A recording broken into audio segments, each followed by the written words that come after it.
회사를 2010년도에 그만뒀으니까 이제 15년이 되었고요. 자영업자 15년 차겸 부동산 투자자입니다. 요즘 주변 지인들이 희망퇴직, 권고사직으로 회사를 그만두려고 하는데 막막하니까 저한테 연락이 자주 오는데요. 친구들도 그렇고 이제 직장인 연차가 다들 20년이 넘었습니다. 직급은 차장, 부장 이런 것 같아요. 직급별 평균 연봉인데 이건 회사마다 사람마다 다 다릅니다. 저는 IT 개발자였는데 3년차 연봉이 10년 전인데도 지금 과장보다 많았던 것 같아요. 그래서 같이 회사에 입사했던 지인들이 지금은 20년 차가 됐으니까 연봉은 거의 대부분 억대 연봉입니다.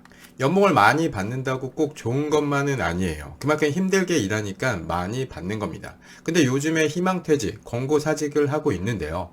그래서 회사를 그만두면 저처럼 창업을 하고 싶다고 하는 사람도 있고 저 따라다니면서 부동산 경매도 배우고 싶다고 하는데 우선 책을 좀 보라고 얘기해주면 하나같이 반응이 비슷합니다. 공부하기는 싫고 돈은 빨리 벌고 싶고 어디다 투자를 해야 되는지 알려달라고만 합니다.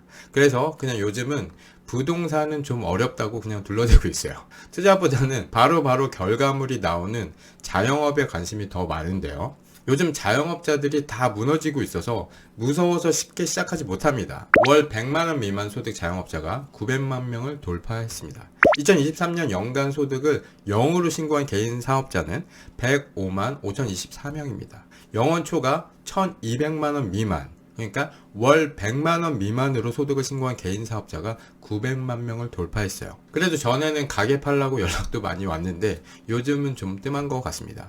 그래서 이제부터 준비되어 있는 사람만이 자영업을 할 수 있는데요. 최근에는 저희 사업장에서 일 좀 배우고 창업을 하고 싶다고 지인들한테 연락이 옵니다.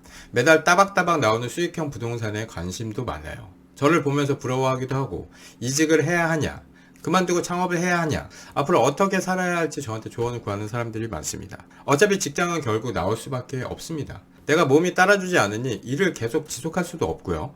밑에서 치고 올라오니까 월급 주는 사람 입장에서 봐도 일도 잘하는데 급여도 적게 줘도 되고 또 말도 잘 듣습니다. 빠릿빠릿하게 움직이고요. 그러면 뭐 그렇게 되는 거죠. 오래 일하면 어쩔 수 없어요. 변은 익을수록 고개를 숙이지만 사람은 익을수록 목에 깁스를 하게 됩니다. 어깨에 뽕이 들어가고 경력이 쌓이면 쌓일수록 이 대가리가 커지는 게 가장 문제예요. 시간이 지나면서 자기 때문에 회사가 돌아간다고 생각하고 자기가 없으면 안 되는 존재라는 착각을 하게 되는 거예요. 사장보다 자신이 더 일을 잘한다고 생각하면서 위에 있는 사람을 밟고 올라가려는 성향을 보이게 됩니다. 겸손했던 사람도 결국 거만해지는 게 어찌 보면 당연한 거예요. 한결같이 변하지 않는 처음 같은 사람은 없습니다. 저는 회사를 그만두고 쉬는 날이 보장되어 있는 삶이 부럽다고는 생각하지만 다시 돌아가고 싶다는 생각은 단 한 번도 한 적이 없습니다. 다 여러분들의 선택이니까 진짜 때려 죽여도 그만두고 싶은 분들은 미리미리 퇴사를 준비하시길 바랍니다. 준비를 하신 만큼 회사를 나와서 시작하시는 일이 안정적이 되는 거예요. 희망퇴직이나 권고사직으로 회사를 그만둔 지인에게 물어봤는데요. 퇴직을 준비하시는 분들에게 꼭 말씀드리고 싶습니다.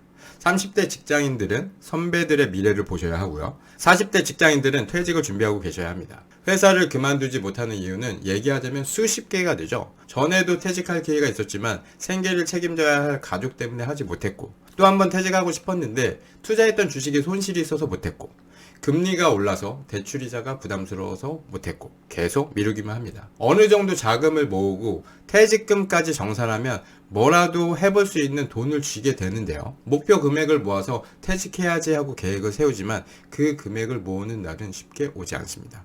적당한 시점에서 결단을 내리고 하기 싫은 일이 아닌 본인이 정말 하고 싶었던 일을 찾으시길 바래요. 사실 치킨집을 하고 싶지만 얼마가 들어가는지에 대한 조사도 정확하게 되어 있지 않아요. 그냥 프랜차이즈 본사에서 창업비용이 얼마다 이렇게 듣고 그냥 그렇게 생각하고 있습니다. 요즘은 기대수명이 올라가면서 100세 시대, 100살까지 살 수 있을 거라 생각하는데 40대가 되면 또 다른 사실을 직면하게 됩니다. 그동안 엄청난 스트레스와 업무량으로 건강과 돈을 바꾸면서 살았죠. 그래서 큰 질병이 오는 경우가 많아요. 그리고 건강에 특별한 무리가 없는 분들도 정신적으로 이미 육체적 나이를 넘어선 분들이 많아요. 다리가 불편해서 걷는 게 힘들거나 허리가 아파서 고생하시는 분들, 지금 나이는 70인데 이제 나는 다 됐어, 해외여행 가는 거는 무리야, 몸이 힘들어서 못 가, 이런 분들 많거든요. 도널드 트럼프 미국 대통령도 46년생입니다. 79살이에요.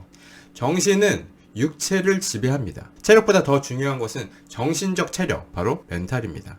힘들어 이제 그만할래 라는 생각이 들면서 포기하고 싶을 때 아니야 더 할 수 있어 라며 마음을 다잡아줄 수 있는 원동력은 바로 정신력에서 나오는 거예요.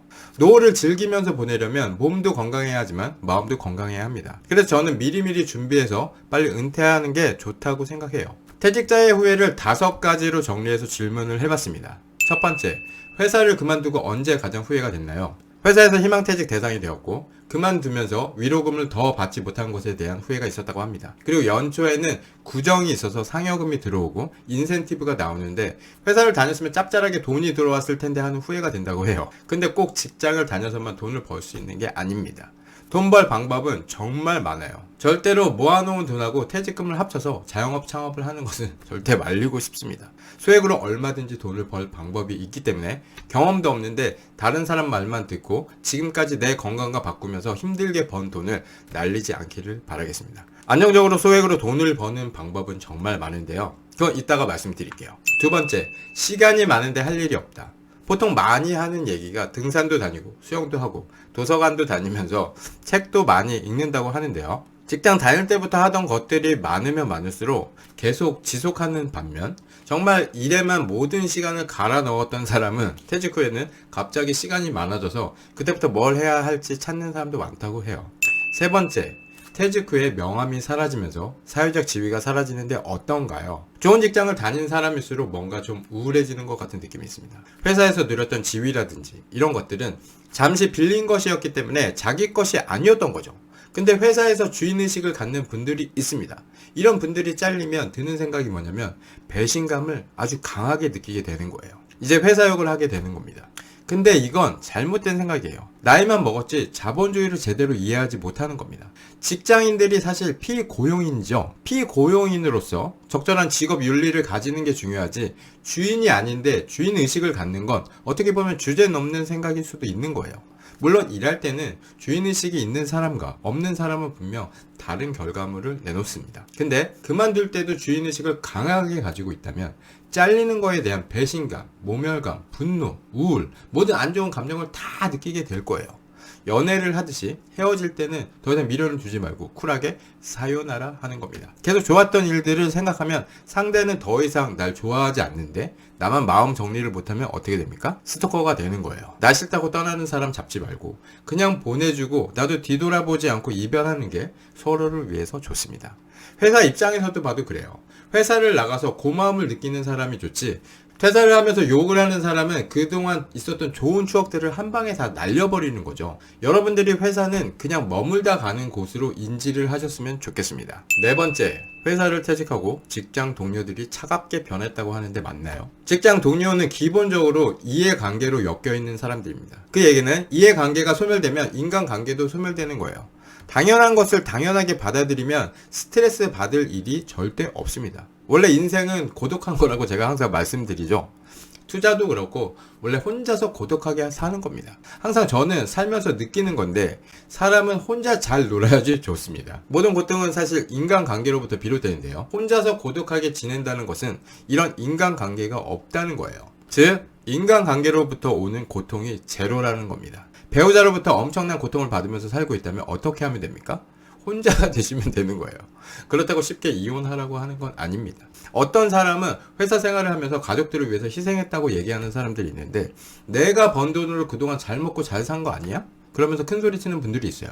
그걸 인정받으려고 합니다. 근데 가족 구성원 그 누구도 남편, 아빠가 자신을 희생하면서까지 회사에서 일을 하기를 바라는 사람은 없어요. 본인이 선택해서 그렇게 산 거지 누굴 탓해서는 절대 안 됩니다.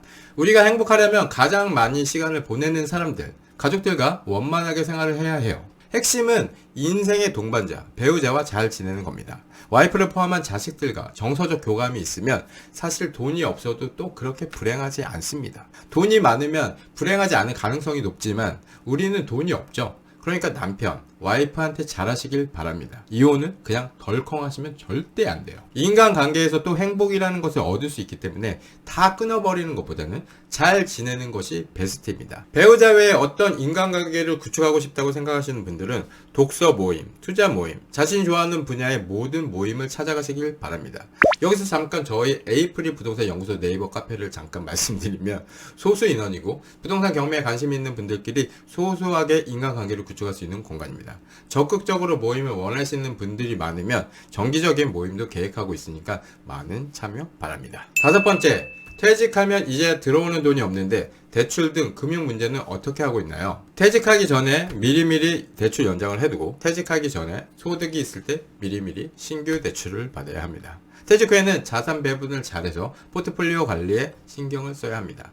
투자는 몰빵 투자보다는 분산 투자를 해야 해요.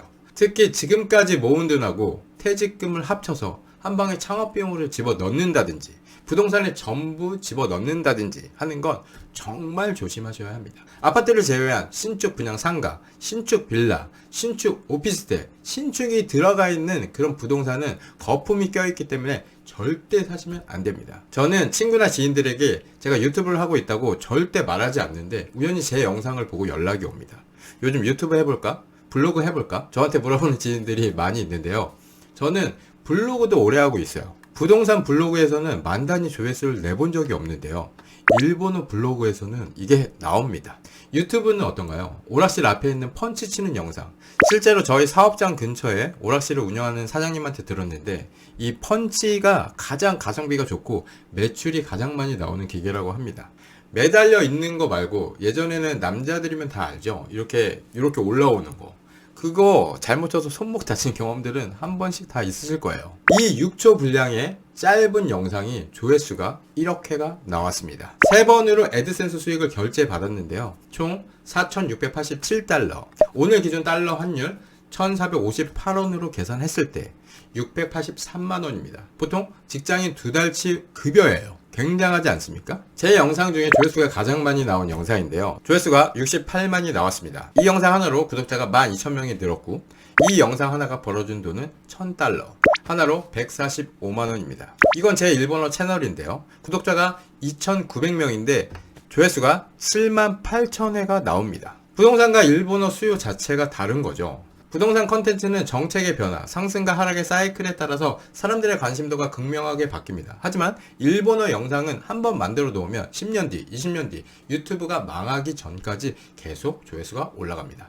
영상 컨텐츠 하나 만들어 놓으면 직원처럼 저를 대신해서 일을 해주는 거예요. 영상 하나가 100만원, 200만원을 벌어다 줍니다. 요즘에는 이런 노후 인생에 대한 영상들이 또 많이 올라오는데요. 이건 대본만 써서 돌리면 AI가 다 읽어줍니다. 얼굴을 오픈해서 할 필요도 없고 이런 영상을 만드는데 돈이 들어가는 것도 아닙니다. 그냥 내 연료, 시간을 넣고 만들면 되는 거예요. 사람들은 시간이 없다고 말하면서 안 할 핑계를 찾고 있습니다. 결국 그 시간들은 내가 좋아하는 다른 일을 하는데 소비되어집니다. 유튜브를 잘하는 사람들을 보면 한 달에 1,000만원, 2,000만원 버는 애들이 수두룩 빽빽이에요. 완전 다른 세계입니다. 회사를 그만둬도 돈 벌 수 있는 방법은 세상에 둥둥 떠다니고 있어요. 언젠가는 직장은 나와야 하고 더 이상 몸이 안 따라줘서 힘든 일은 못하게 됩니다. 미리미리 준비하시길 바래요. 돈을 많이 벌면 행복할 가능성이 올라가고 자기 자신을 잘 이해하고 세상을 살아가는 것은 나와 상대방의 관계인 만큼 나 이외의 사람, 인간에 대한 이해를 넓히고 세상이 어떻게 돌아가는지 봐야 합니다. 세상에 대한 이해를 넓은 시야로 본다면 부동산 투자 역시 같은 아파트를 사도 누군가는 최고점에 몇 억을 더 주고 사고요. 또 누군가는 최저점에 몇 억을 싸게 사게 되는 거예요. 그동안의 잘못된 판단은 이제부터 엄청난 밑거름으로 작용을 하기 때문에 앞으로 좋은 날들만 펼쳐질 것이라고 생각합니다. 저는 인생은 주유소가 없는 자동차와 같다라고 생각을 하는데요. 차에 만땅을 채울 수 있는 연료는 정해져 있습니다. 인생에서 연료는 시간이 되겠죠. 내가 이 연료, 내가 쓸 수 있는 시간을 가지고 얼마나 갈 수 있을까라는 생각을 하셔야 되는 거예요.